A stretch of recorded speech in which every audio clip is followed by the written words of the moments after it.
Good evening, everybody. How are we all? We're very good. How are you? How are you, Keith? How are you, Laurie? I've got in this time. Yeah, well done. Yeah. How are you, Yeah. Laurie? I'm lovely. Bill, how do you reckon Laurie is? Yeah, I think he's doing all right. He's well. Yeah. Yeah. I have my pussy posse with me tonight on the floor. You can't see here. I'm surrounded by cats. So, yeah, I'm always happy when. Hello, Stace. Hello, Alan. Nice to meet you. Well, welcome to our final night. 5 weeks we were doing that with 1 week break as well. It was flew by. Absolutely flew by. Hello, lovely Joan. Oh, with the Fab 3 now in America. Yeah. It's the tea crew. The tea crew, yeah. Not the tea cut. No, the tea crew. That's teacup. That's abrasive as well, isn't it? Anyway, moving on. Hello, Dean, Dolly. Lovely to see you all. So thank you for joining us tonight. Stop me waffling. I'm on a bit of a high today because the service went lovely today and the sound worked and everything did what it was meant to have done. So I'm a happy bunny now. And before it all goes horribly wrong again, I'm going to pack my bags and run away. Anyway, moving on. Moving on. We're going to have a slightly different format tonight. Whereas the previous 4 weeks, we were more of a forum. So one question answered by everybody in turn. We're leaving all the mics open for everybody to talk. Anarchy. I love anarchy. Yeah. We have got a couple of questions been put in by people, which is wonderful. But also, everybody out there. Oh, the 3 old geezers now. That's nice, isn't it?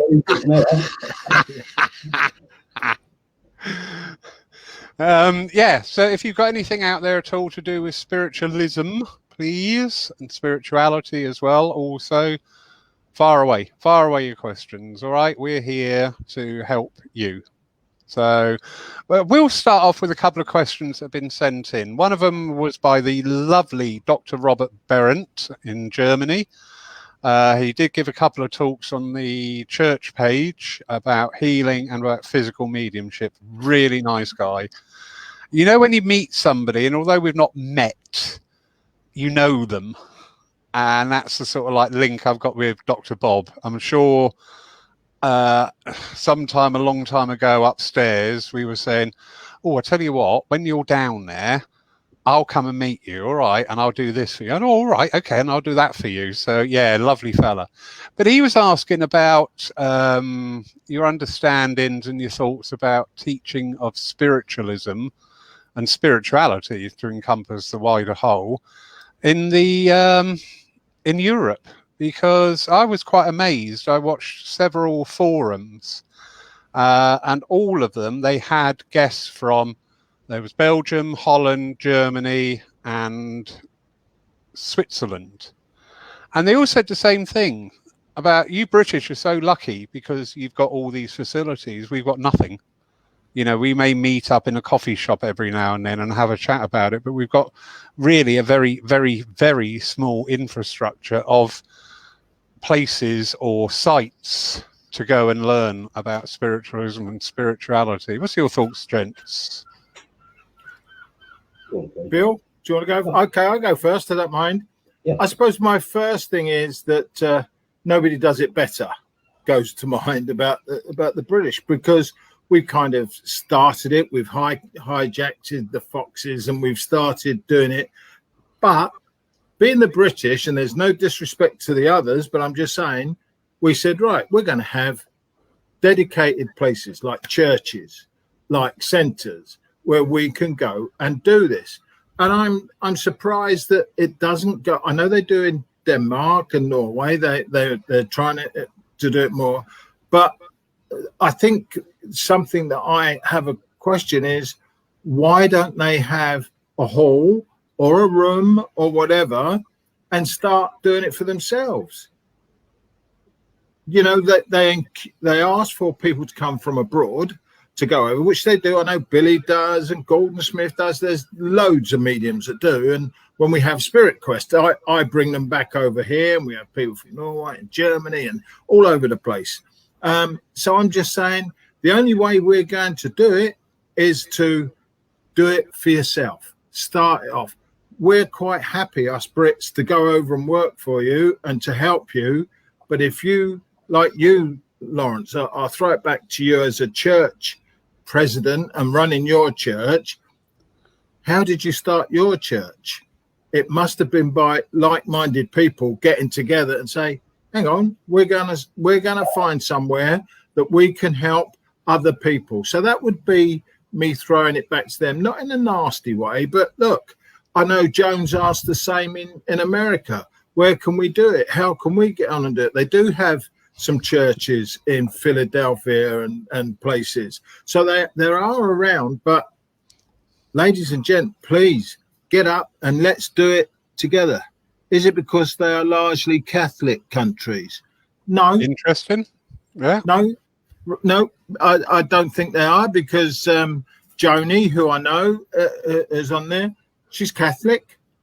There's a lot of people I have come for readings that are Catholic. I understand that point, but I don't think it is, because if you actually, and I'll finish with this bit, if you actually look at how many people in the UK are religious, we're about 8%. 8% out of our population. And that doesn't mean 8% are all spiritualists. They're not. They might be spiritual, but they're not. So that's just one take on it. Thank you, Dr. Bob. My take on it, spiritualism, I agree with Keith entirely. I think we've got the best mediums in this country, in the world. You know, everyone talks about the British medium, but look at the infrastructure we've got. You look at the SNU, how many churches has the SNU got?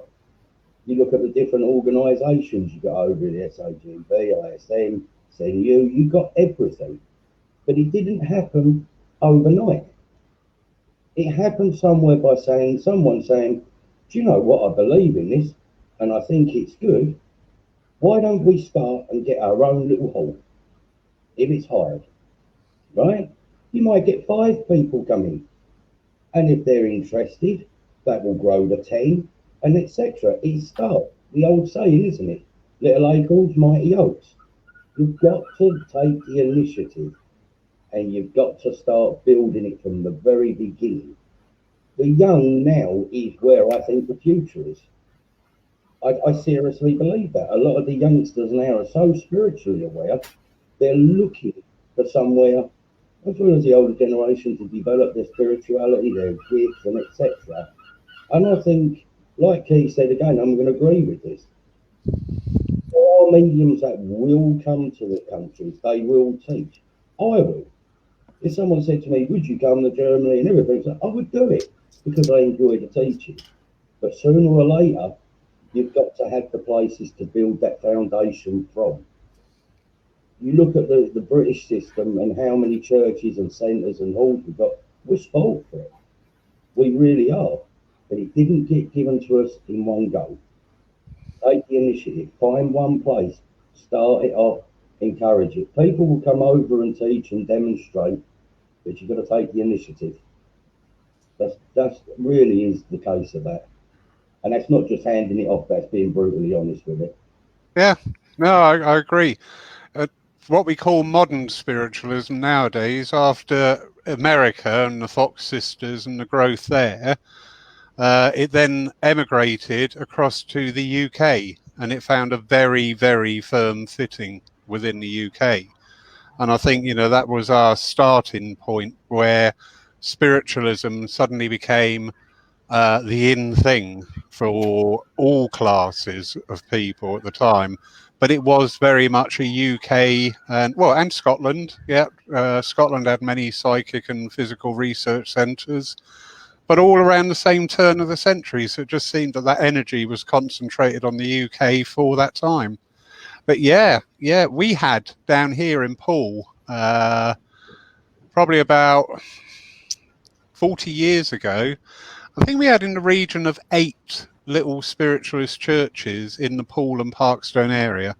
And when I say a spiritualist church, I'm talking literally something that was built onto the side of a house that could seat probably about 6 people or something like that. But there was the White Ray, Bessie Crosses, there was a number of little, and people just did it, because the mediums of that era were the mediums, who were, no disrespect, it was a different generation. The husband went out to work and the lady stayed at home. So these ladies had that time and that dedication, and they really expounded what we today call the old school mediums, because they were of a generation. But part and parcel of that was the spawning of so many little churches everywhere, which was wonderful, absolutely wonderful thing. So yeah, and Dr. Bob, going on with his questions, he was asking about when you do addresses, and actually Jamie tonight has picked up very much on the same energy about addresses. And you say, I'm not wearing a dress. I'm not wearing a dress. Only on a Friday night, never a Wednesday with me. I'm not wearing a dress. Well, I'm glad to see you've given Christina a blouse back, Keith, because yeah, but you're still wearing her trousers. And I'm keeping out the rest of And that. Dr. Robert was asking, he said, can you explain the difference between an address and philosophy? Comes one or both from spirit or the medium's own mind themselves? Do I have to make a connection to give one or other of these? I'll have a go at that one. An address is an allocated time, usually for a service, in which the medium will speak, and it's an opportunity for the medium to impart philosophy or teaching. What is the difference? Well, the address is the address. It's that allocated set time within the service to talk. The inspiration from spirit can be set in lots and lots of different ways. I could gain inspiration of doing an address tomorrow from the conversations I've had with you guys tonight, or some of the questions. The thought comes into mind, the philosophy or whatnot, is how do you get the philosophy? We're talking now, I'm not under the influence of spirit, but there's philosophy coming. You're talking about a subject that appeals to you. You're putting a different viewpoint across. It's your own personal philosophy. There are lots of different ways you can do an address. You can read something, that's the inspiration. You can stand up on the platform with absolutely nothing, and someone does the reading, that gives you the inspiration. Oh, I want to talk about that. All I say to people is, when you stand and do an address, try to keep it of a spiritual nature. If there's something that annoys me more than anything, is when someone stands there and they're doing the address and they're talking about shopping they did today or yesterday. That's not, to me, what an address is, right? You have an idea. That idea is, that's what I want to talk about, and try and bring it in to a spiritual way. So to answer the question, is it the influence of spirit? You have knowledge. There are 2 ways to do an address.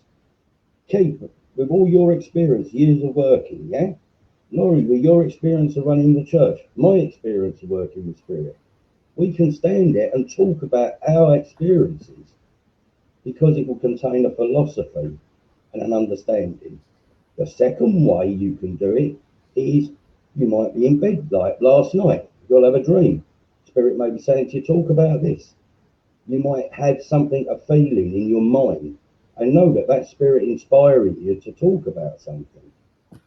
What I say to people is, the address is for everybody.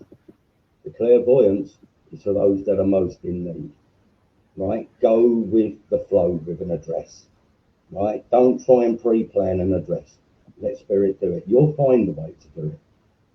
That's my say.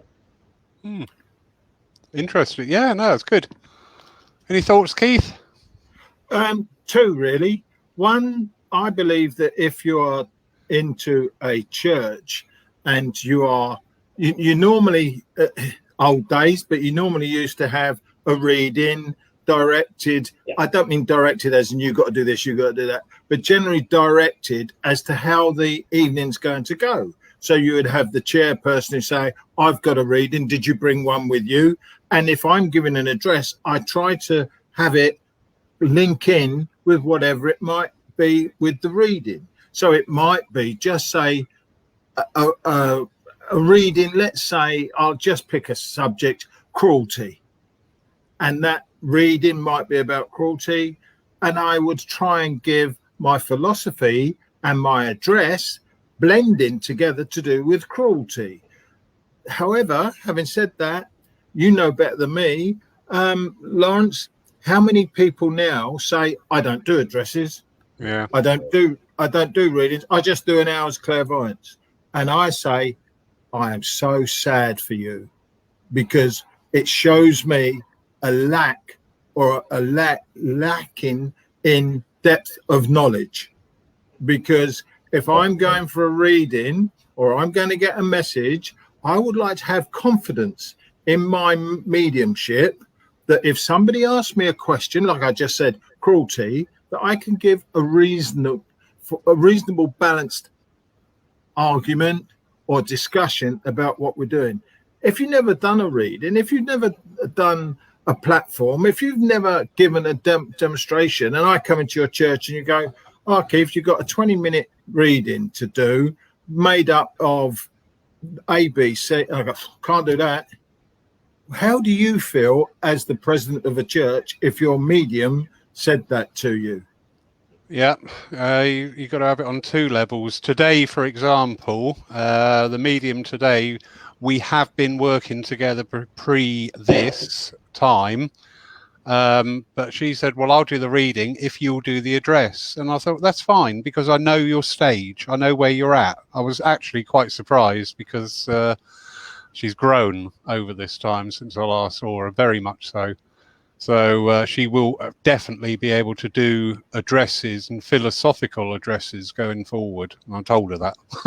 Don't rely on me. But yeah, it's to me, the philosophical address is what I go for. It's what I listen to. It's what I can take away something. Quite often I've heard people say, do you know what? I had something in my mind that's been going round and round and round. In the address, this was said and answered it. So to me, the address is the message for everybody, the philosophical address. I've just quickly, the wonders of the internet, I've just quickly looked up the Collins English Dictionary definition of an address, and it is a formal speech. So I think it's just sometimes it's the semantics of the words that we get a little bit hung up on and shouldn't do. An address is a formal speech. What it contains, being related to spiritualism, spirituality, should have words of meaning, words of upliftment, words, something you can take away, something you can use. You know, an address isn't a throwaway thing. It's deeply important. I did a little experiment with my circle a while back, and we were talking, and most of them, pleased to say, had been to church 2 weeks earlier. And I knew a couple of them had messages. So I said, what was your message? Oh, I can't remember. What was your message? Oh, it was me mum. Yeah, I can't really remember it all. What was the address about? Oh, yeah, he was talking about so-and-so and so-and-so. And I thought, how interesting. You know, your personal message, lovely at the time, was of that moment. But the address 2 weeks later could be recalled. Now, to me, that's a medium doing their job. And I'm going to get shouted at for doing that, but never mind. Okay, well, I'll throw a spanner in the works then. Yeah. Right? I'll throw a spanner in the works. When I was being told, if I couldn't do an address, I was not anywhere near ready to be able to go on platform. Yeah. End of story, culture. And the requirements was 20 minutes. Right? That's what it was. Generally then, 20 minutes. then yeah, it's hard. I think if you've got mediums going up and they can't do the address, then they're not ready to go on the platform. Sadly, Bill, I think we're going that way. We're going to be getting rid of things like readings. We get things like philosophy. We're getting rid of we're getting rid of hymns. We're getting rid of that because the way we're going at the moment, the way people and all those that are listening today might be able to put their 2 pence in. People go for the messages. I'm saying 80% go for messages. Yeah, And I think this will go if you put, and we could go on to something else on this. Mediumship and spiritualism are not the same thing anymore. They're not the same thing because over the 40 years that I've been doing it, they have changed. And we have, and I don't have a problem with this, but I'm just saying, we have now got a new set of mediums. They don't want to go to a church unless they can earn. They don't want to go to a theatre unless they can earn. They are now professional mediums. People are doing that. I don't have a problem with that, but we can't confuse ourselves or cheat ourselves by saying, oh, I'm a medium. If you can't give a reading, that doesn't mean something it doesn't connect with the philosophy and the message that is really spiritual in it. Because people who say, oh, I've got a man here, yeah, he's telling me you had a bad back. So there's no message in that. So what I'm saying is, if we are wanting to be good mediums, we need what you said, Bill, and what Lawrence said, is that you've got to have a good foundation in all your craft. And that's what they talk about. They talk about a craft that you have. And I honestly believe that. Well, Can I throw one at you, Laurie? As soon as it's open mic, yeah? Going to throw one at you. Not that seagull. Right? You run a church. We've done the theatres, we've done the platforms, we've done exactly what Keith said. But we're old school. You know your mediums. Yeah? What percentage would you get, and I don't blame you if you don't answer this, what percentage would you say are true mediums? Can do what it says on the tin. They can do the opening, the closing, the address. They are ones that you would say, yes, I would put that person up on the Sunday, certain knowledge, me house on the line, but they can do the job. They can give a spiritual address, they can present, they can do the clairvoyance. What percentage? Took me a little while to learn this lesson. I have my standards, and I would have a tendency to impose my standards across the board on everybody. Running a church, I've always got to keep in my mind, first and foremost, it's not there to please me all the time. We have some mediums who, we've all got it. We've all got our favourites. We've all got our okays. We've all got our other ones, However, they all do the job. Every single one of them. They may not do it in a way that's familiar to me, but that doesn't stop me from putting them up there because they can do the job. And now, moving forwards, philosophy is going to come back. The services here have been reformatted to 1 hour slots, so we're keeping the time down of people being indoors. And it's a 3-way split. And do you know what? It feels beautiful. There's a third of it is healing, a third of it is reading and philosophy, and a third of it is mediumship. And do you know what? For me, that works. For you, yeah. And again, I just ask, is that because of lockdown? It is part of it because we've had to drop the hymns. So what do we do to replace that? We can't do hands-on healing. So we've got to work around that. So we do a healing meditation, bring people into it and then bring people out. But it also comes back to what you were saying, Lawrence, about you used to have 8 churches around, Paul. Yeah. How many do you have now? 1. In the, Two? well, yeah, Two. no, actually, So what I'm saying is in that area where I defined 8, 1. one. So what I'm saying is their choice has gone. If you've got a television set and you've got 8 choices, you could think, oh, I don't like watching that. I'll go and see that one. There's 3 of us sat here. I say, I don't want to see Lawrence. No, I'll go and see Bill. He makes me laugh. I'll go and see Lawrence. He gives me philosophy. People pick what they want. Oh, very much. I've seen so many churches collapse or shut their doors because of lack of numbers, and that makes me sad. That makes me sad. Yeah. And if you think about it, I've had this, and I'm sorry, ladies and gentlemen, I've had this where I have travelled miles, and it's taken me a long time. 2 trains, 2 buses, a taxi. You get there, and they go, "Sorry, there's not many here tonight. There's Coronation Street on, or it's raining, or it's cold."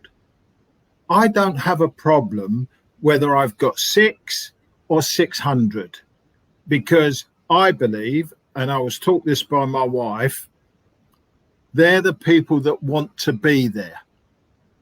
And that's why you're there. You're there for those 6 or those 600, whoever it might be. So that's just another take on it. But I hope the people that are listening, you know, we talk about what we're doing, but if we look at how we've changed as mediums, and I could go back a long time, but just other people might get this. Where do mediums, and I put that, where do they end up? Back at church.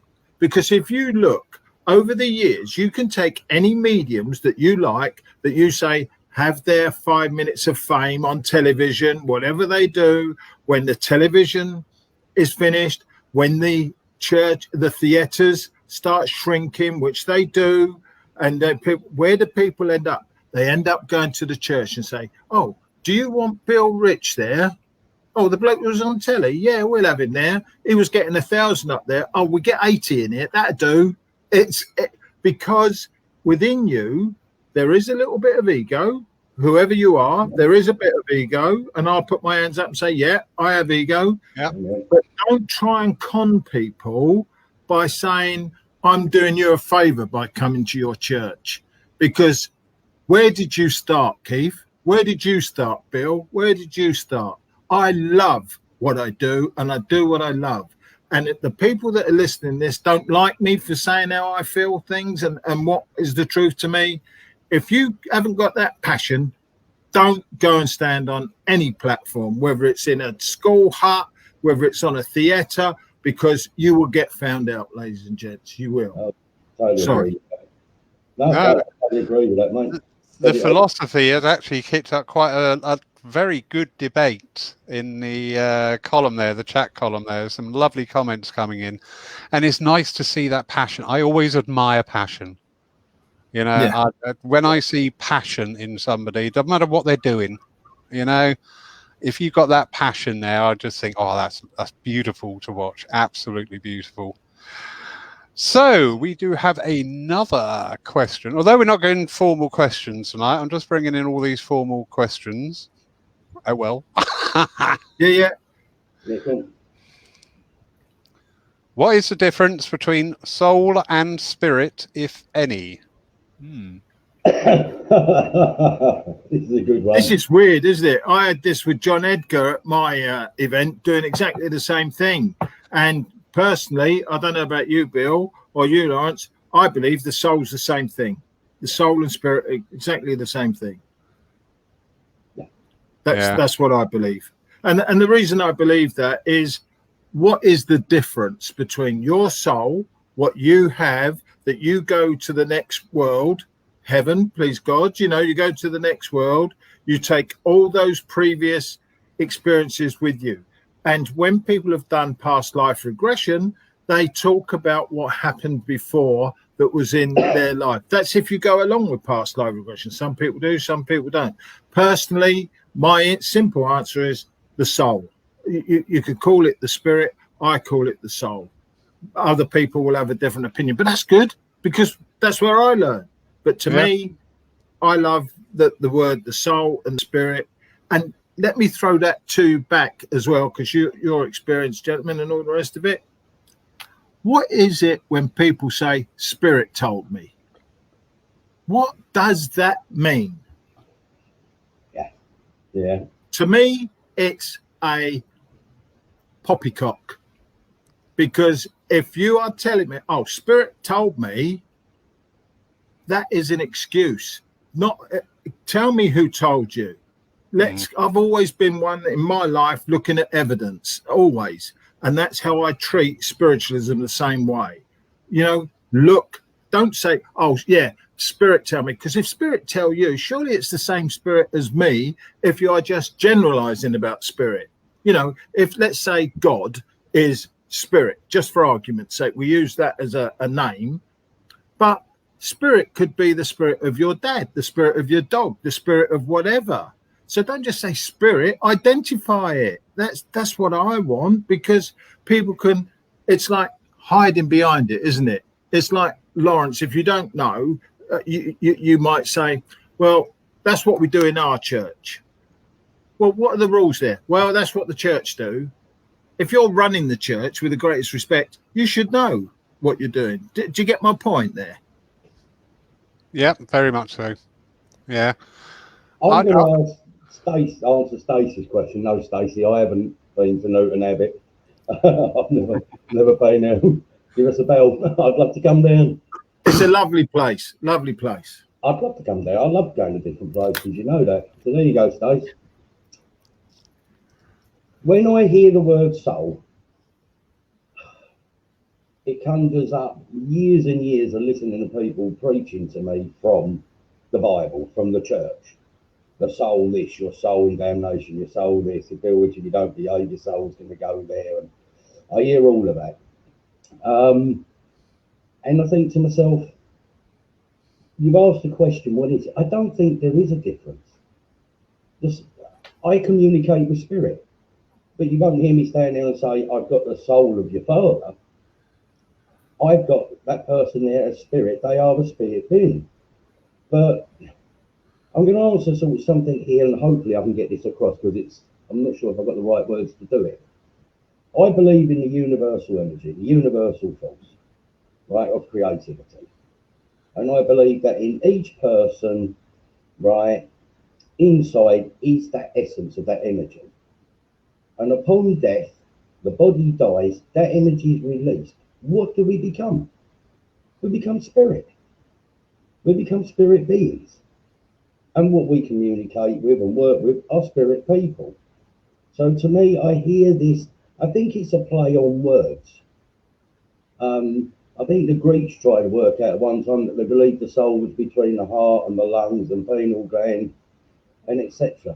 The soul, spirit, to me is the same thing. Upon death, what released from that body, I use the word spirit. Some people will use the word soul. It's the same thing. Is it tomatoes or is it tomatoes? Is it grass or is it grass? To me, I believe they're the same thing. And you can go through, you can look through loads and loads of things. And there'll be people write books on the soul. I think you've got to have your own understanding. What do we become? There was someone put on there, I think I've lost it. Oh God, I have lost it. Someone said about energy. Yeah? What leaves us is the spirit. What is the spirit? Energy. What are spirit? Energy. There's nothing physical we can take with us. So to me, I say whatever floats your boat, whatever you're comfortable with, then that's got to be your truth. To me, spirit and the soul are the same thing. People don't like my opinion. It's only my opinion. Yeah, Linda Buckley there, which is put down. It's just a label, right? They're labels for energy. That's what the spirit, the soul is energy. Bill, I don't go along with this word energy. It's just what you're used to, isn't it? You know, because exactly. I think of the energy, and it's like gas is energy. Yeah. You know, it's like, oh yeah, I've got energy here. Who's at the gas board? Surely it's more comfortable for me to say, I've got your dad here, Bill. Oh yeah, no, I totally agree with you, Keith. I wouldn't turn around and say, I've got an energy here who's saying this is your father. Yeah. right? What I believe is that spirit, because they haven't got a physical body, the spirit world is an energy, right? It's a creative energy, whichever way people believe on it. And we feel things around us. Why? Because we feel the energy, the presence of someone, which we recognise as mediums. Keith, we would say, yes, I've got your mum or your dad. But yeah, it's just, to me, it's a wordplay. I think Lawrence will agree with this. We use the word sometimes when we say, "Oh, I was giving this them," and then suddenly the energy went. Yeah. We don't say spirit went. We don't say spirit went. Yeah. It was your connection with it timed out, if you like. So perhaps Lawrence can answer one here that you get a lot, that I saw a couple of people have said. I hear people talking to me, but I don't know who it is unless it's my guide, that kind of thing. You know, Stacey put it, and Joan was asking it. It's like, how do I know who's talking to me? So we'll give that to you, Lawrence. Thanks. That's okay. Tables are turned And he's now, gone. boy. And he's gone. Yeah. The energy's gone. Yeah, that is a very, very common thing, you know, and it is only by your development, you're developing yourself. You know, we are here. Hello, today's address is coming back here. We're here on this journey, all right, and we're assisted and we're helped by spirit, and whether that be family or inspirers or helpers or guides. And we get really bogged down, don't we, on the semantics? I mean, the difference between soul and spirit. You know, again, we've all got our versions of it.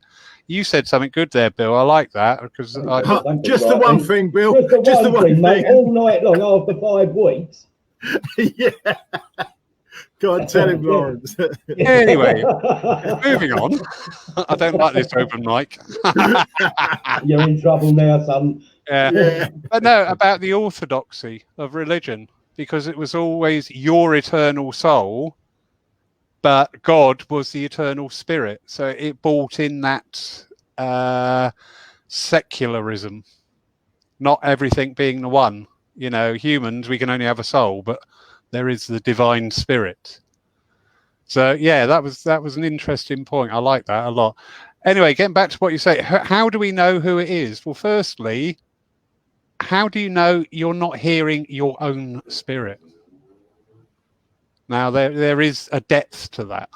You know, we can be wandering on and doing our thing, but the real us inside is going, I want to do this. I want to be here. I want to grow. I want to move out. I want to understand.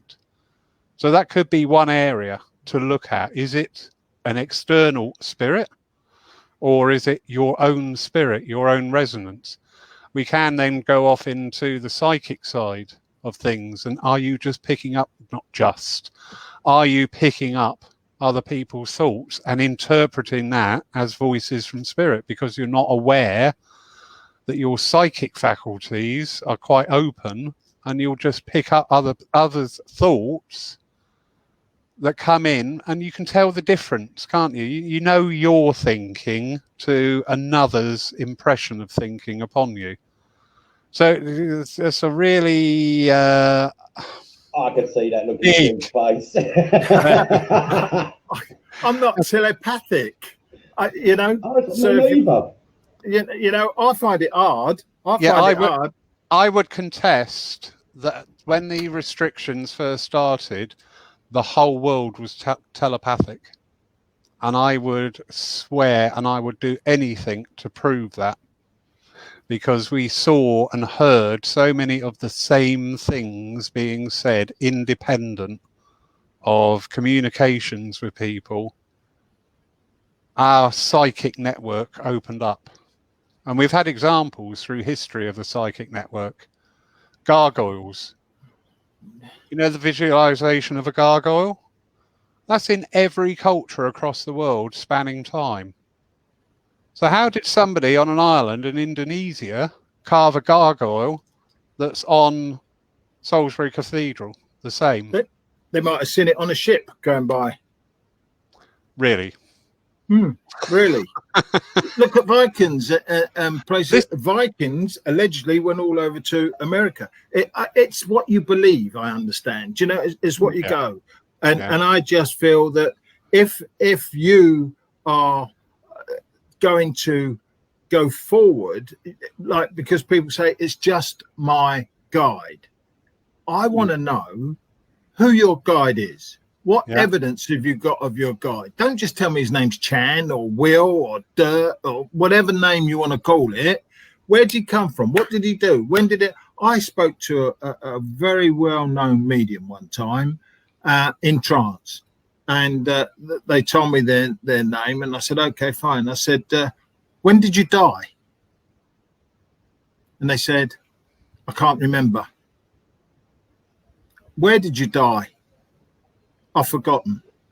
That killed me. That just killed me, because if I'm going to be working with a guide, I want to know who that guide is. It's the same way. I just look at it this way. People say I've got aliens as my guide. What evidence is there that that alien is a good alien? We talk about we want to go around the. I don't want to go and land on the moon. We've got enough problems here. What we're going to bring over there, or Saturn, or wherever it might be? That they're just throwing different things in. You know, it's kind of how we are. And I've just seen that one there from Joni. Yeah, you know, I'll bring that one in a minute. I was just getting it out there. Yeah. So I'll finish at that, and then we can go back into what we were saying. This is fun, isn't it? Yeah. I just want to come in on what you said, Laurie. Right, because you don't have to. On this. Yeah, we touched on this a few weeks back. How do I know it's not my higher self or myself talking to me? Right, one of the most common questions we get asked when we take people into circle. Yeah, how would you know if it's spirit or not? If you don't give what you've got, you'll soon know by the person saying yes or no. You've come to a point when you've got to learn to trust what you're getting. And I think you'd agree with that, Keith, wouldn't you? Yeah, because the first thing you do is you teach them, right? Right, what did you pick up? Oh, it sounds so silly, I can't give it. And really, really quickly, I've got to say, the prime example of this was a lady who sat in circle. Everyone was picking up bits and pieces. And I said, what did you get? And she said, I got this donkey, a stuffed donkey with 5 ears, 15 eyes, God knows how many tails, etc. I feel so stupid. And this woman opposite her said, that was my mum. She used to teach the children whose parents had no money or anything, she'd teach them sewing skills. And it was her mum that had come through, just by that. She hadn't have trusted what she got. She would never have delivered it. So you've got to trust what you get. That's me. And you'll soon know the difference between your higher self and what spirit is giving you. Yeah. And I think it depends what field of mediumship you're going to be working in, or you do work with. Are you going to be the inspirational medium, the philosophical medium, the trance medium, the physical medium? Are you going to be the evidential medium? Are you going to be the everyday medium? You know? I think you've got to be the one thing there that you mentioned, evidential. Evidential covers all them. Covers all them. No. I can't give you a message to give you evidence of your mum or your dad, or just by saying, oh, you know your mum's around, don't you? You know your guide's here, don't you? No, you know, that's what I'm saying. It's all right, Keith. That's what I'm saying. We have got this vision of mediums as somebody who's going to be stood up there on the platform and saying, I've got your mother here. We're all mediums of different types. We all get inspiration from spirit. An evidential medium will give the information that they receive from spirit. A philosophical medium will develop that philosophical view and be able to give out that philosophy to people. The everyday medium will be the person that just does the right thing at the right time. Is just there and says the right word and knows it's right. Because so when you inspiration. Yeah, no, carry on. So this is interesting. So when you book somebody at your church, do you book 3 people? One that's going to give the demonstration of clairvoyance, one that's going to give the philosophy, and one that's going to give the everyday stuff? No, I think. Do you just book the one person? Going back to this time, spiritualism was virtually on the morgue slab. It was just not in a good way, because it was all about messages. And our whole culture, our whole view, and I'm going to get so hung for this, and I really don't mind. Our whole outlook was, give me a message, give me a message, give me a message. I'm going out to get a message. I'm going to go to a night of mediumship. The word medium became only a person that could communicate and pass on messages. My vision of mediumship is just being a medium for spirit in whichever way they want to work.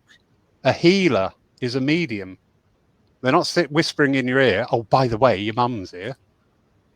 But they are a medium for spirit. A medium in the sense that they pass things, but they're not a medium in the way that we see it. And I'll throw this back to Bill, because he's been around a long time. A lot of churches were better, in my opinion, 30, 40 years ago than they are today, because you had real mediums that would teach you. You could ask them philosophy. We're not got the training. We're to blame. Bill's to blame. I'm to blame. You're to blame that we're not encouraging people to be taught a bit more. And I feel the part of that is you put this machine on now, and people say, yeah, I'll give you a message. Here come the old cards. Tarot cards. Yeah. Everyone's got a tarot card. Why? If you want to give a message, give it from the heart. Give it from what you're getting. Cards are an excuse for real mediumship, in my view. And I know that will upset a lot of people who do it. And I don't mean it in it. I don't feel the warmth and the love from a card. I don't. I see it from my communicator, your mum, your dad. That's what I get. I feel the love. I can't feel in a piece of card that was made as a game thousands of years ago, the same way that I couldn't accept tea leaves. You could read a blade of grass. You could read anything. So, I don't know. What's your views, Bill? I think, I tend to agree. In all the years I've worked with the churches and everything, and I love churches. I do. I love the format, the setup. That's just me. The mediums were so much more stronger than what they are today. But look at their teachers. Like we were talking about the address. You can't do an address, you're not going out to work. End of story. Right? If you can't do the job, you didn't come out of circle, certainly not with their blessing. You had strong teachers, and Keith said it so right. You could approach one of their mediums as they come down from the platform once they've had a cup of tea and say, I'm sitting in circle, what about this? And they would talk to you. They would support you. There was a mediums network there, right? And you had this camaraderie, this bond, this union.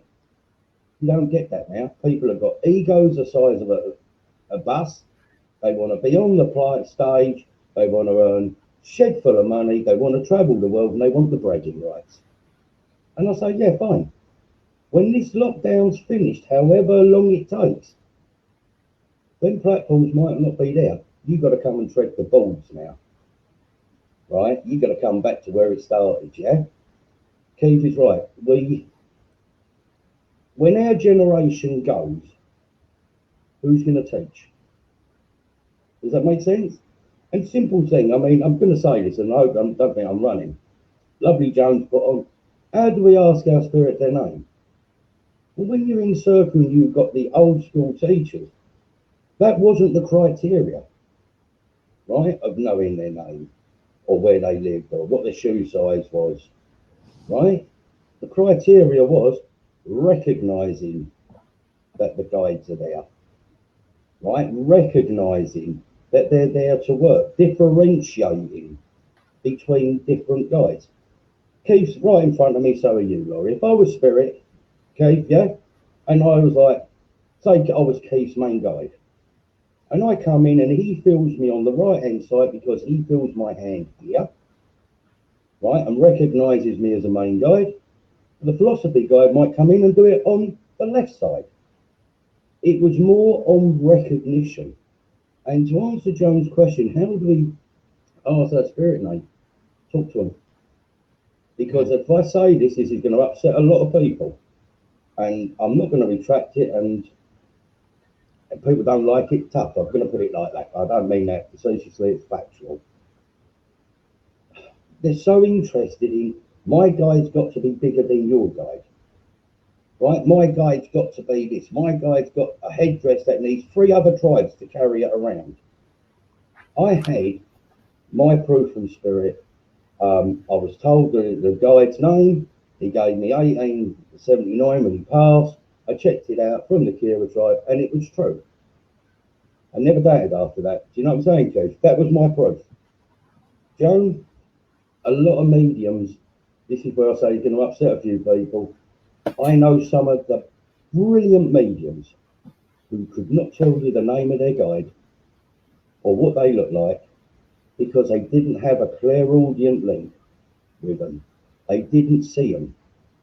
Their mediumship was astounding, but they could tell you when that guide was there because they would feel the presence of that guide. So I would say to Joan and anyone trying to find the name, recognise the guide is there and build a rapport up. That was the old way of teaching, the old school, Keith and Laurie. We both know that, all of us know that. That's what's sadly lacking now. Where's my say? Yeah, no, that's fair. We've got one here from Andrew John Darrell. What is the difference between a medium and a trance medium? Good question. If you don't know, it's a good question. Do you want me to go first? I don't mind. To me, the difference is if you're a trance medium, it's all about altered states. And as a medium, there are different altered states that you have. And the funny thing is, it was a long time in my career before I found out that, and I'll give you an example. Andrew, was it? Hi, Andrew. If you're working as a medium, you might go, I'll give you an example. I want to talk to Bill, just for argument's sake. For some reason, he's caught my eye, and I think, I'd like to come to you, madam. And I've left Bill straight away because spirit are in control. So you're working in a different state. I'm not working, spirit are working, if you understand me. So they're controlling who the communicator is. I am just the vessel, and I am passing it on to whoever it might be. And for some reason, I keep going back to Bill. He could just be my beacon, as I call it. It could be my energy source, right? That he is actually, I'm feeding off of him. I'm feeding off of him. And trust me, you get mediums that work together on a platform. Say there's 3 of us. Lawrence gets up. He might get on with Bill and seems to that rapport that somehow, I can feel the energy. There comes that word again, that's pushing me around there. I'm getting nothing from Keith, right? So the same thing is, as a medium, you go through different states. A trance medium, some people, I have problem with trance medium. You just can't say, we want to give you a reading. Yeah, I'm going to give you a reading from my guide. And they go, we from Spirit World, I taught you all. You know what that my guide talks like. Yeah. do you understand what I mean? So it takes a long time to develop as a trance medium. Lots of people say, I don't want to be a medium, I want to be a trance medium. You've got to be both. Yeah. You've got to be both. You've got one vessel. That's you. Yeah. It's like all your tools are in your box. So you're the toolbox, and you have to use different elements of your gift, of your skills. So just going back to what Bill was saying about you feel your guides had sent you guides, I'll ask Lawrence and I'll ask, have you ever sacked a guide? With me? Yeah. I've had one guide that I warned because I didn't like the way he was coming in. I did not like the feel or the energy of it.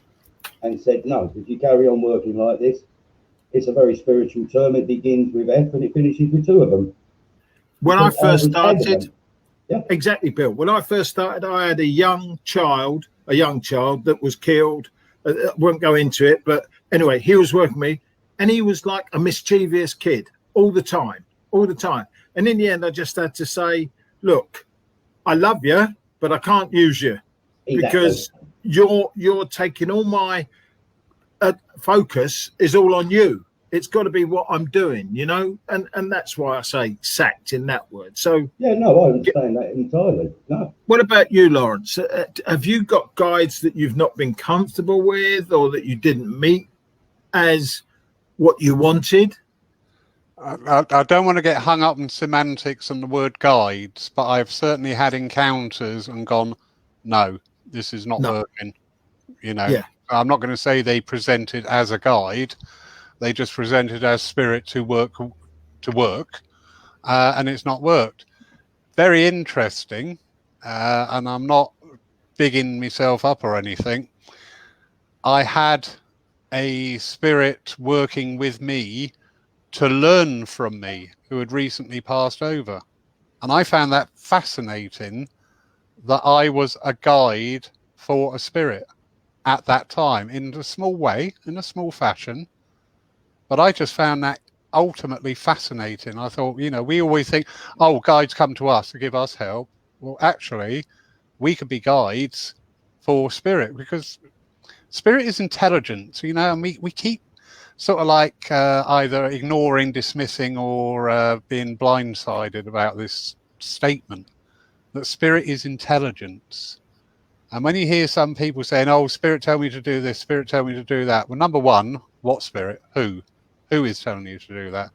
Number two, does it make sense?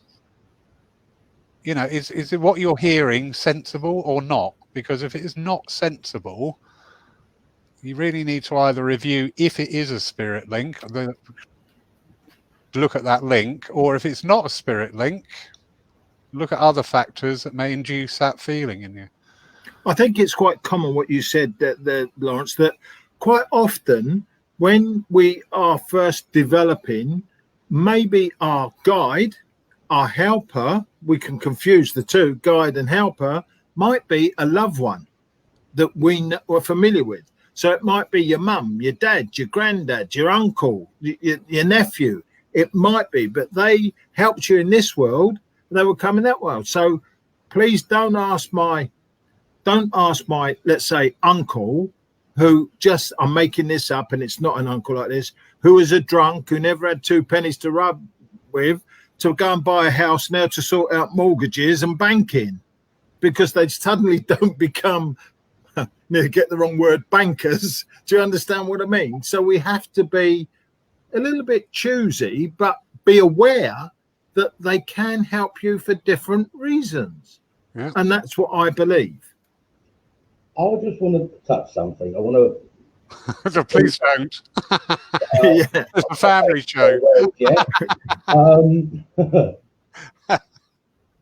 The trance medium and medium. Well, the energies are altered by spirit. We enter an entranced state whenever we work with spirit. If I'm working, Keith, you're on the beat, yeah? Right? You're investigating a case. The last thing in your mind, you're investigating someone over a shooting or robbery or whatever, yeah? You ain't going to be thinking about spirit. Yeah? But when you go to work with spirit, you alter the brain patterns here, right? And them energies, alpha, theta, beta, delta, they change. They do this.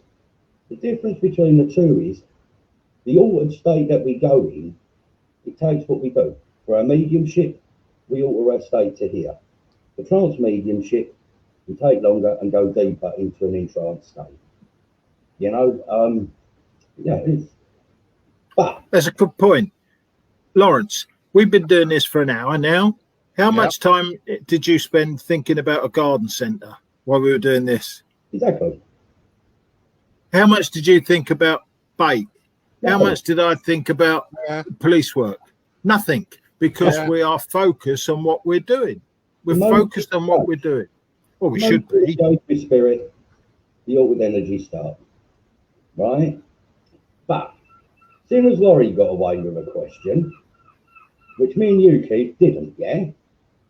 My question isn't to us, it's to the people out there. 5 weeks we've sat before you, and I've enjoyed it. I've had some great times, great people working with. What have you learned from it? What do you want to see happen? Where do you want to see it go now? Right? You've seen what we've done, you've partaken in it. What do you want? Where do you want it to go? What have you learned from these 5 weeks? That throws it back on them. That throws it back up to the people.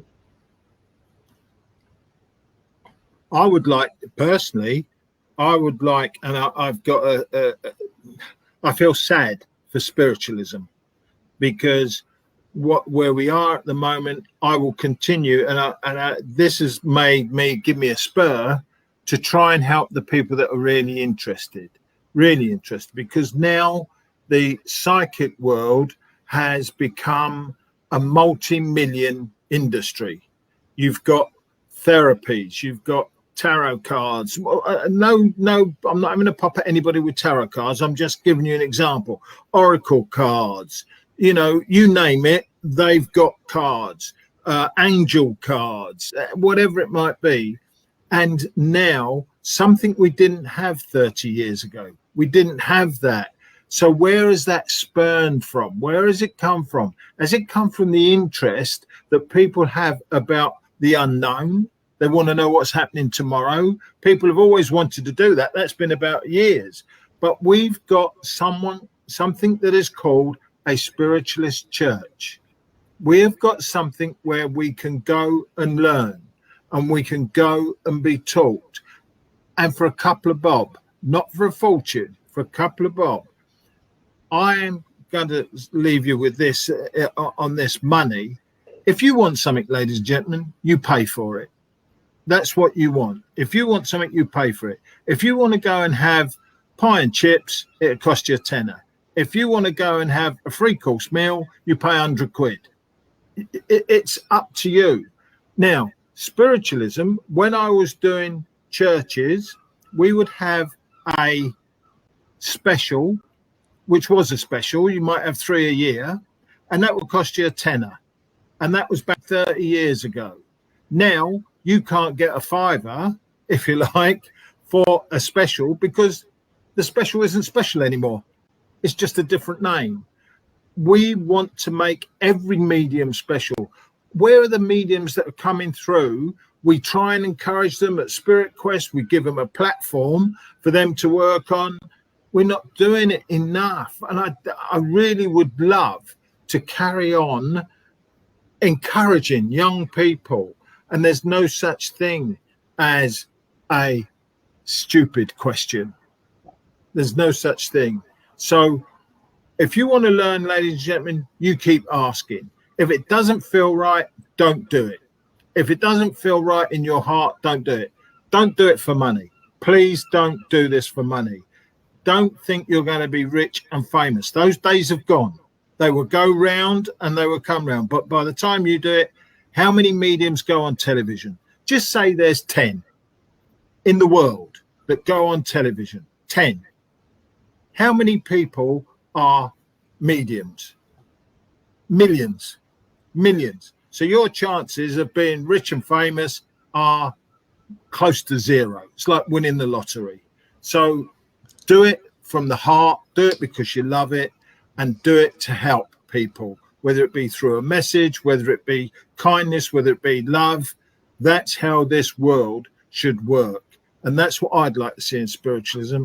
I want to see the heart, the love, the friendship that we all possess to join together. I'm not a better medium than Bill. I'm not a better medium from Lawrence. I'm not a better medium from anyone. I do what I can do the best of my ability. So that's what I would like for spiritualism. I agree. I think spiritualism, when I look at spiritualism now and when I started, I can't recognise it. I just don't recognise it.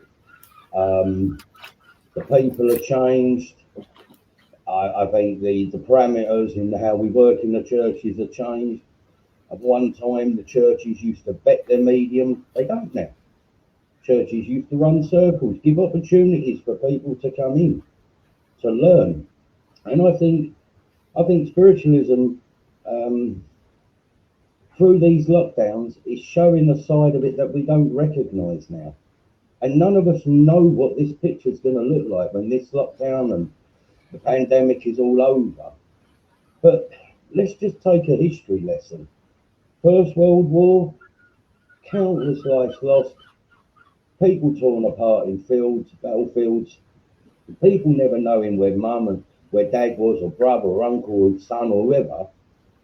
They went to spiritualism to find an answer. Is that person okay? Are they in the spirit world?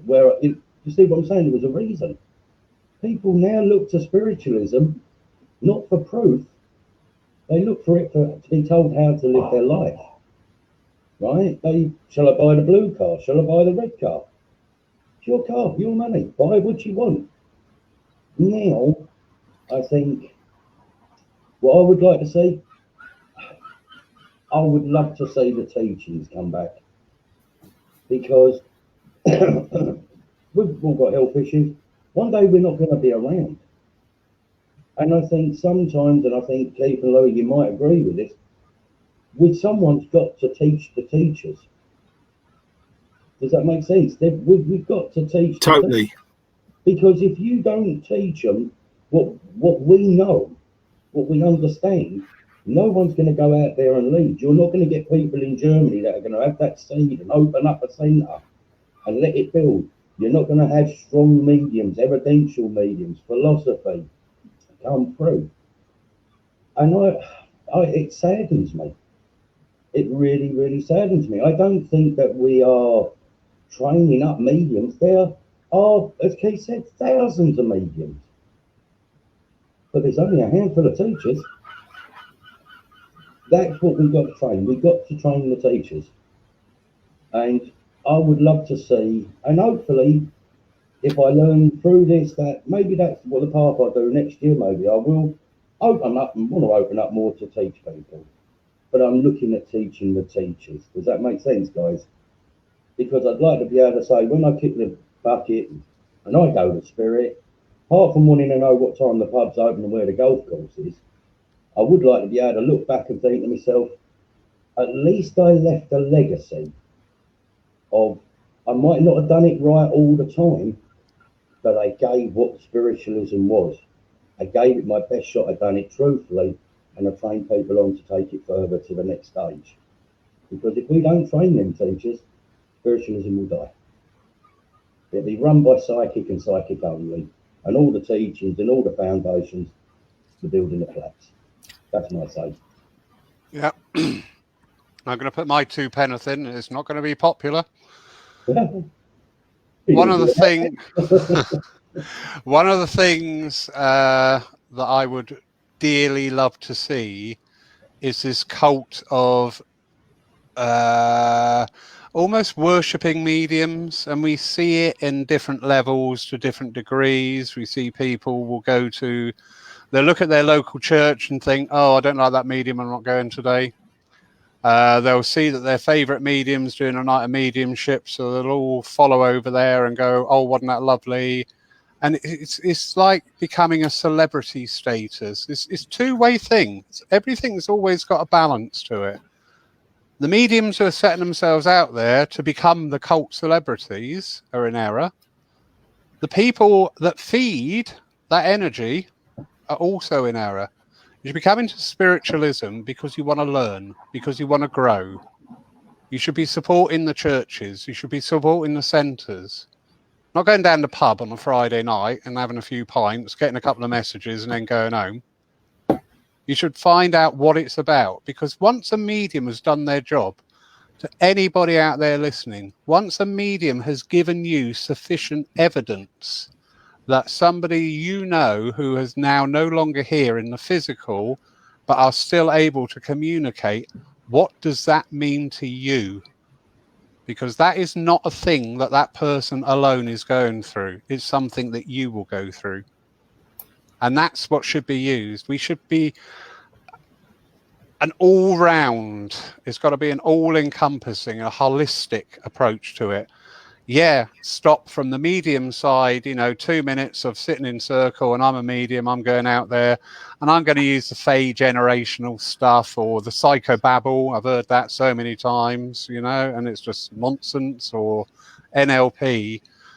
But also from the people that are investigating spiritualism. Don't get swayed by the bright lights, the names, the flash. Keith was saying about the cards and all the talk, all these little things. Oh, they do the cards. They must be really good. Why? Oh, they got a crystal ball. Isn't that wonderful? Why? The biggest question we should always ask ourselves is why? So, yeah, but I feel spiritualism over the next long period of time will regain its place, because it's to do what it's meant to do. Bring comfort, bring healing, bring upliftment, and bring release from fear. I'll shut up now. I'd like to agree with you about the numbers coming up, but sadly, over the years, and what we were saying, it used to be that people would talk the right way, and we used to go to church. I say Bill and me, I didn't know Bill at that time, but you'd go to church, didn't care who was on. Yeah. It's like, church is open Tuesday, 8 o'clock till 9 o'clock. Didn't care who was on. Donald Duck or the Queen of Sheba. It's kind of, we used to go there because what was on would be interesting and rewarding. And that's what we should do it for. I hope that we have to be aware that teaching is important. There's a lot of people that want a quick answer. It's like they go to do a day's course, whether it be cards, whether it be mediumship, and it's like the next day they're out doing, I'm a professional now. Why? Because you've done 6 hours and a packed lunch, whether it be for 20 quid or 200 quid. You can't learn it in a day. I've done it 40 years. Bill's done it 30 years. Lawrence has done it till the cows come home. It's kind of like we are still learning. Every day you learn. The day you get up and you say, I'm a good medium, is the day you realize how poor you are. Yeah. Because if you got to tell people I'm a good medium, forget it. Because you're only as good, as we all say, as your last message. Yeah. I think the greatest compliment ever. But talking of messages, I've enjoyed this 5 weeks with the people that have come up. I hope they have enjoyed our camaraderie-ish ship. Anyway, us enjoying it together. As you can see, we don't always agree, but what I'm saying is our hearts are all entwined by the love of spirit. Very true. Very true. I thoroughly enjoyed it as well. What's your name, mate? I don't know. Where did you say it? Can someone spell ragworm?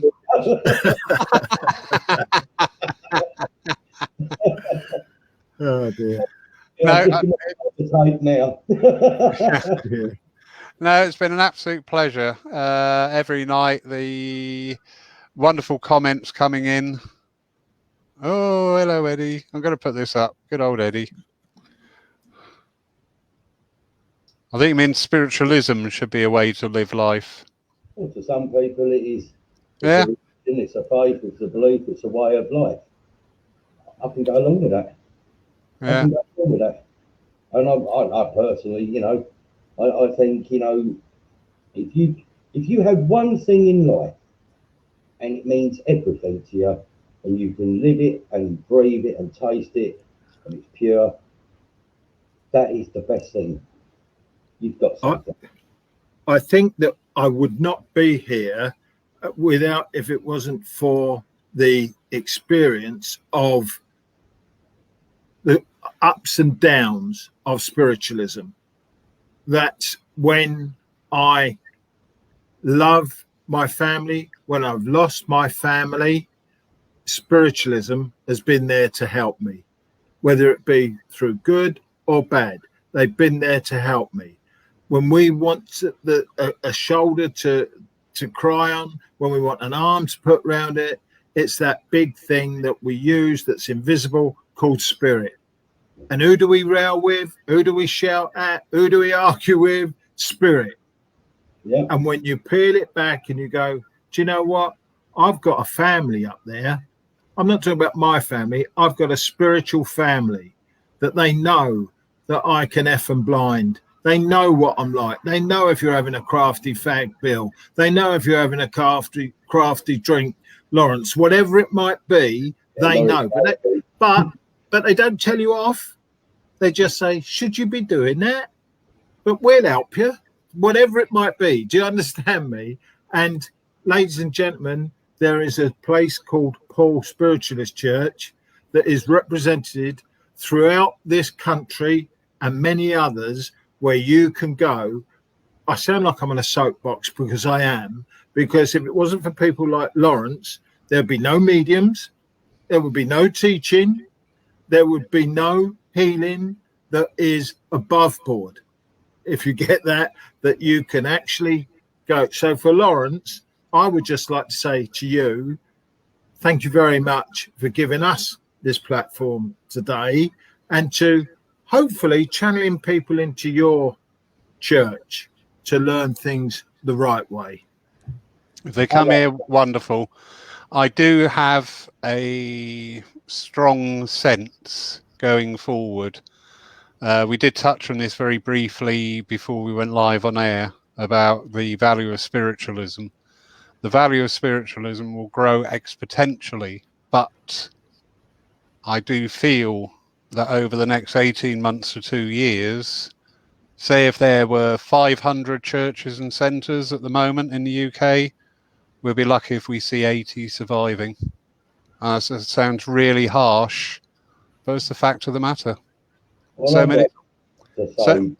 I'm glad, Laurie, that I've met you, yeah, because it's nice to see. I mean, I get on with you. We've had some lovely chats and that, but it's nice to see that a church like Paul is running the way it should be. It's opening its doors and it's inviting people to come in and find the truth. But it's not a truth that's rammed down people's throats. It's there for people to make their own mind. And I think that's a very special gift you got. I will stand up like Keith, I will stand up in front of anyone and work. But I haven't got it in me to run a church. Dedication.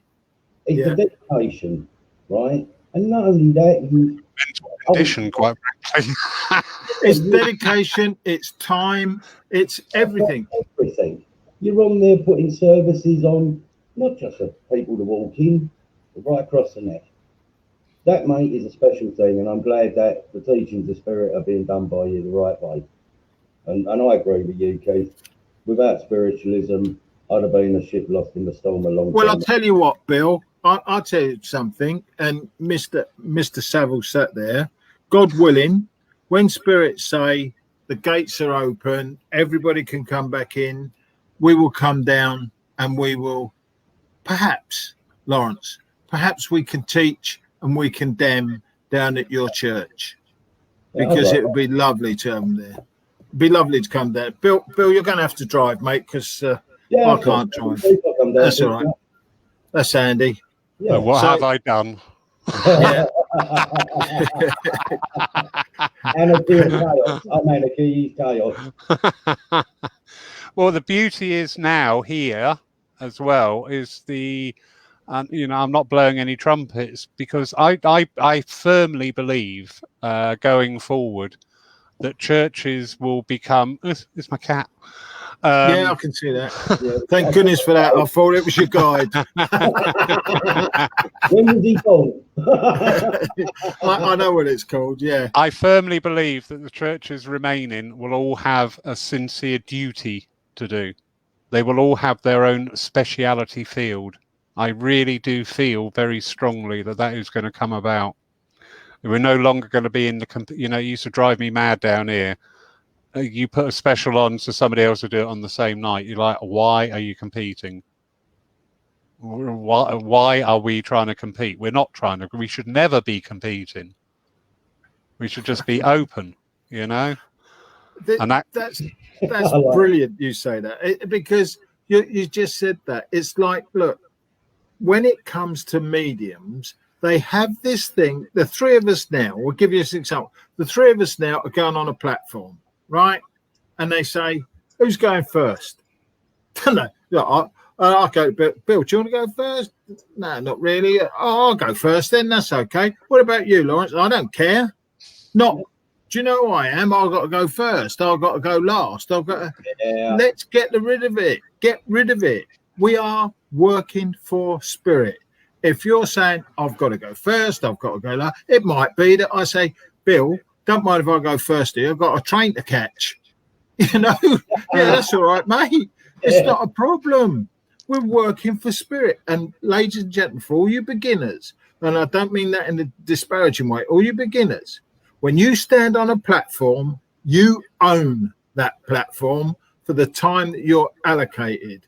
So if we've got half hour each, Bill owns it for half an hour. Yeah. I own it for half an hour. Laurie owns it for half an hour. And together, spirit are keeping us, and they are the ones that are looking at. I've heard this said, and I hate it. I blew so-and-so away. To me, you are the worst medium that I've had. I was better than so-and-so. Start again. Drop that ego, because we're getting away from what we said here, the love, the passion for helping others. So with that, I'd like to say thank you very much indeed to everybody who's joined us over the last 5 weeks. Yeah, I'd like to say the same. Thanks to everyone who's joined us. Thanks for sorting this out, Laurie, and organising it. Keith, been a pleasure working with you, same as Laurie. Loved it, every minute of it. If it wasn't for Lawrence, I wouldn't have to use this. Not you, Bill. I wouldn't be able to use this. I've only just learned how to use it. I've just got the invoice from him, mate. I don't know if you got yours. Yeah, I got the bill as well. Oh, what have I unleashed? And the three of us are working together. We two get half hour, but he gets 40 minutes because we owe him. Yeah.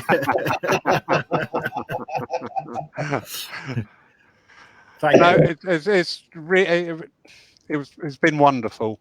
I am seeing again, as we are now getting back to normal, I detest that phrase at the moment.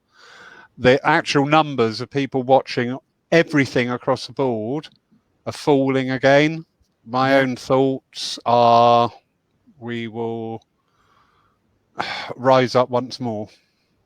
There is going to be a call for what we're about, and that's about truth, love, and progression.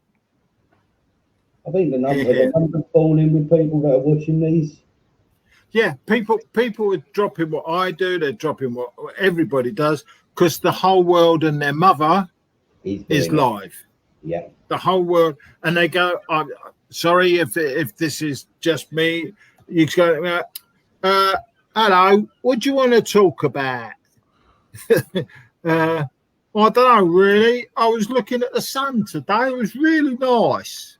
It's you can talk about whatever you want. That's fine. I don't have a problem with that. But all I'm saying is that takes people's attention to it, Bill. Do you see what I mean? So the numbers go down, because there's only so much time you can watch the telly, and other times that you have to give people your time, like my wife. Yeah.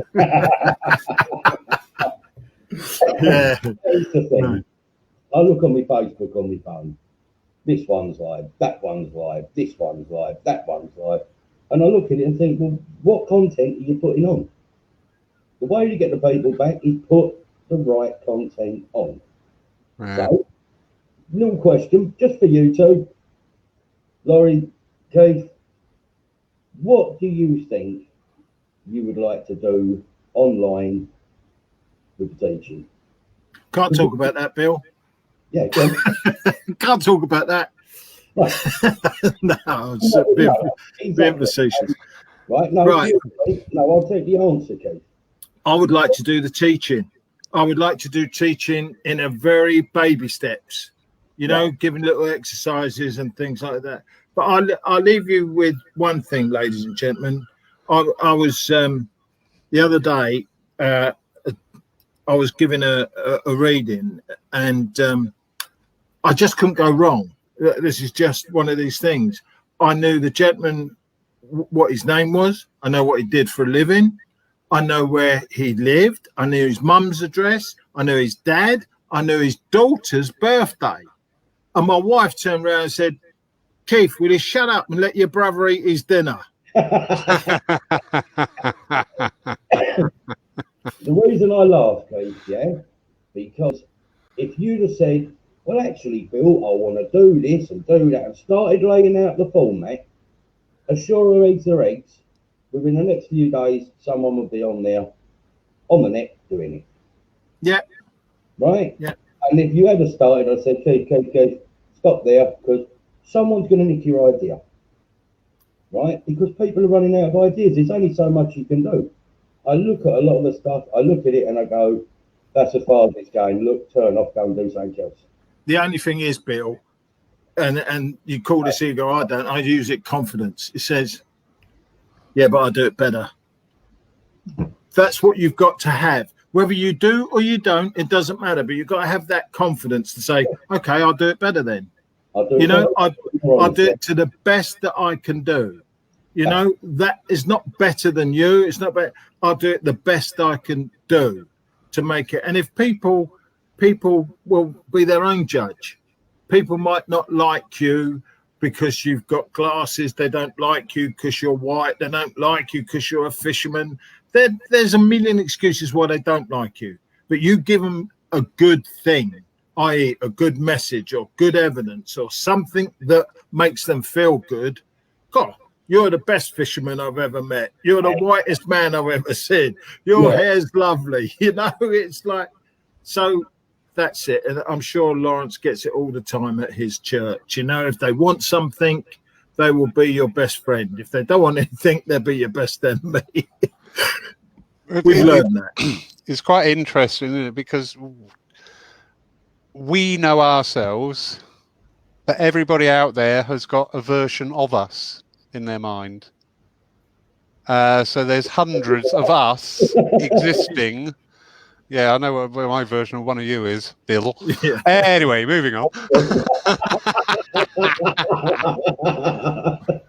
But yeah, and we're all layers as well. You know, we're fathers, mothers, sons, daughters, wives, husbands, brothers, sisters, aunts, nieces, nephews. We're all those people.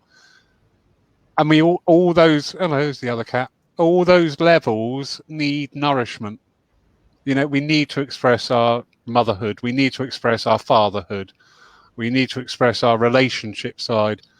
But we also need to express our spiritual side and be able to come together at times like that and all operate in that, is your word, energy, and being in that same energy. And it's wonderful that we can do this.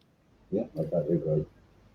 Well, thank you very much. Yes, thank you. Nearly gone. And it's gone. I can light a fag up in a minute. So I can go to the boys' room. I'm going to get my pussy posse and pop upstairs. Thank you ever so much, everybody, for watching and listening. Thanks, everybody. Yeah, God bless you. Great fun. Take care. God bless you. Thanks, Keith. Bye-bye. Have a good one.